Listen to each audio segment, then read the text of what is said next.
চশমা museum, a house of world class, জলট্যাক মোড়, বহরমপুর মডার্ন হোটেলের সামনে। জাতীয় মহিলা কমিশনের সদস্যা ডক্টর অর্চনা মজুমদার মুর্শিদাবাদের বেলডাঙ্গায় দুই সম্প্রদায়ের মধ্যে সহিংসতায় ক্ষতিগ্রস্ত এলাকা পরিদর্শন করেছেন।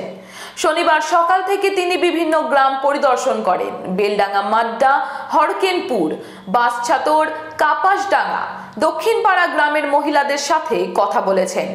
পরে সাংবাদিকদের প্রশ্নের জবাবে তিনি বলেন, এখন নারীরা আতঙ্কিত, অনেকেই অনিরাপদ বোধ করছেন। এলাকার নারীদের নিরাপত্তা নিশ্চিত করতে তিনি পুলিশ প্রশাসনের কাছে দাবি জানান। বহরমপুর সার্কিট হাউসে এসে তিনি সাংবাদিকদের উদ্দেশ্যে বলেন যে তিনি পুলিশ সুপার এবং ডিএম এর সাথে বৈঠক করবেন।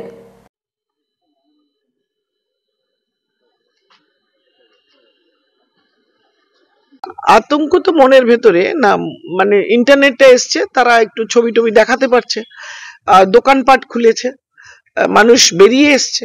যেখানেই গেছি প্রচুর মানুষ বেরিয়েছে দলে দলে। মনের যে তো ব্যথা কষ্ট ওরা বলছে, আতঙ্কটা বলছে। এবং কিছু কিছু মানুষ বলতে গিয়ে কেউ কাঁদছে, কারো চোখ দিয়ে রক্ত মতো ঝরছে, আগুন ঝরছে।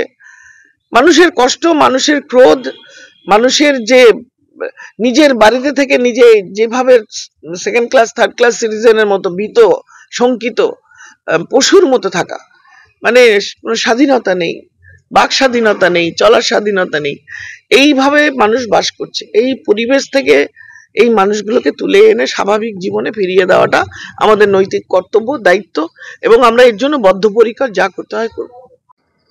এই ঘটনাটাই, পুরো ঘটনাটাই নিন্দা।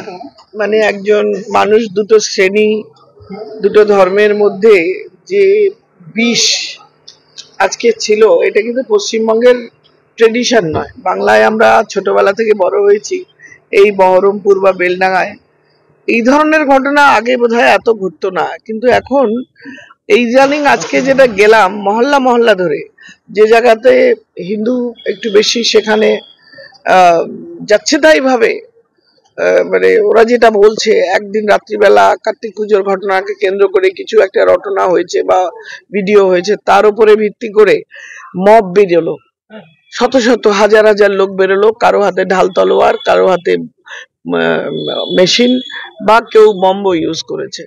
এবং তারা এরিয়াতে নানান জায়গায় গিয়ে জায়গা ধরে ধরে ধরে ধরে, দক্ষিণ পাড়ায় যেগুলো দেখলাম, ইয়েতে মানে সব জায়গাতে কম বেশি প্রত্যেকটা বাড়ি, যে বাড়িগুলো দেখলাম অন্তত 50টা বাড়ি, আরো বেশি, যেগুলো কাঁচ ভাঙচুর থেকে, দরজা ভাঙা থেকে, বমের দাগ থেকে শুরু করে সমস্ত, সেগুলো আপনার চটপট করে সেগুলো রিপেয়ারও করা হয়ে গেছে।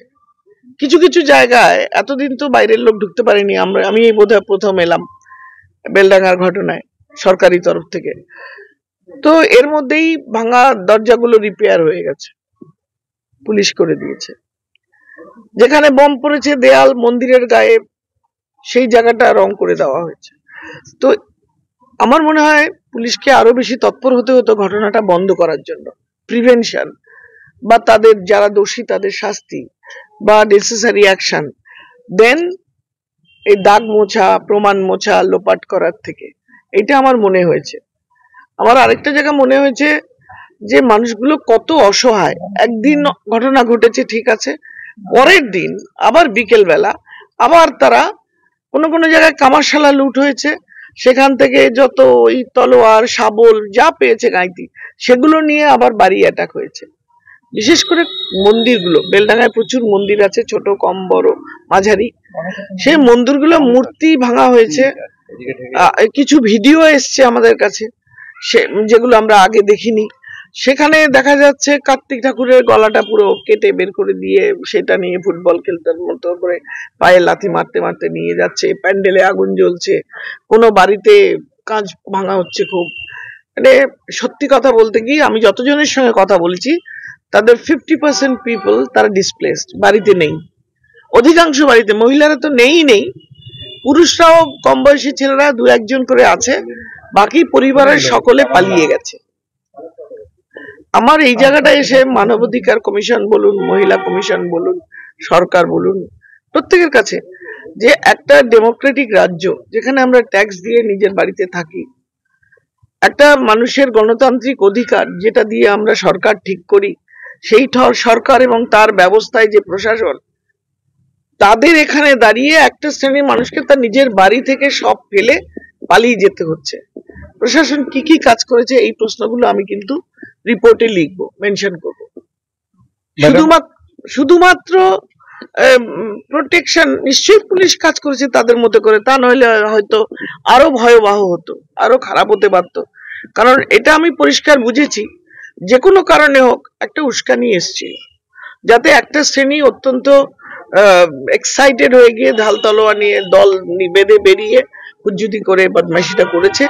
আরেকটা শ্রেণী যারা নিরীহ বা ভীতু ধরনের, তারা ভয়ে কুকরে বাড়ি ছেড়ে পালিয়ে ঘর ভাঙচুরের। তো এই যে ক্ষতিপূরণ দেওয়া, আজকে সরকারের তরফ থেকে বা পুলিশের তরফ থেকে কিছু ক্ষতিপূরণ দেওয়া হচ্ছে, কিছু দরজা ভাঙা রিপেয়ার করা হচ্ছে, কিছু বাড়িতে রিপেয়ার করা হচ্ছে। এমনও জায়গা দেখেছি পিলার ভেঙে দরজা ভেঙে সেই বাড়িতে ঢোকা হয়েছে।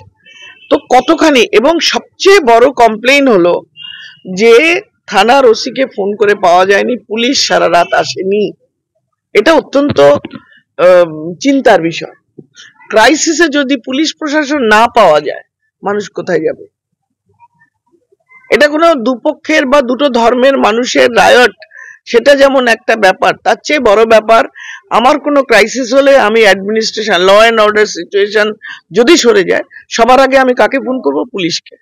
পুলিশ আসবে, তার কাজ করবে, যে ক্রিমিনাল দুষ্কৃতী তাকে সাজা দেবে বা ধরে নিয়ে যাবে, অন্তত জায়গাটায় টল দেবে বা পিকেটিং করবে, যাতে করে জিনিসটা শান্তি ফিরে আসে। সেটা এখানে ল্যাকিং। এই জায়গাগুলো থেকে আমাদের রিপোর্টিং হবে, এমএইচএ তেও পাঠাবো।